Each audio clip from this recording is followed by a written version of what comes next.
હા, નિફ્ટીની આપણે વાત કરી 24,500 ના સપોર્ટ છે.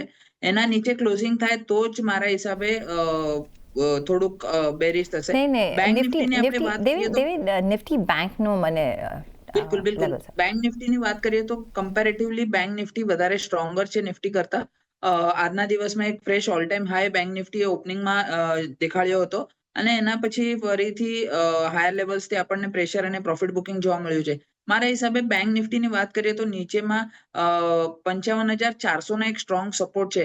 એના નીચે ક્લોઝિંગ થાય તો જ મારા હિસાબે આ બેંક નિફ્ટીમાં થોડુંક કરેક્શન ફરી એકવાર આવી શકે. ત્યાં સુધી મારા હિસાબે બાય ઓન ડિપ્સ અને ઓવરઓલ સ્ટ્રેન્થ ઇન્ટેક્ટ રહેશે. ઉપરમાં ફરી એકવાર ઓલ ટાઈમ હાઈ લેવલ નીકળ્યા પછી 56,000 ની ઉપર અગર સસ્ટેન કરે માર્કેટ તો મારા હિસાબે 56,500 ના લેવલ્સ બેંક નિફ્ટી બી દેખાડી શકે છે. ઓવરઓલ સ્ટ્રક્ચર બેંક નિફ્ટીનું વધારે સારું છે કમ્પેર ટુ નિફ્ટી. 55,400 ના સ્ટ્રિક્ટ સ્ટોપ લોસ સાથે હોલ્ડ કરવાની સલાહ રહેશે બેંક નિફ્ટીમાં લોંગ પોઝિશન હોય.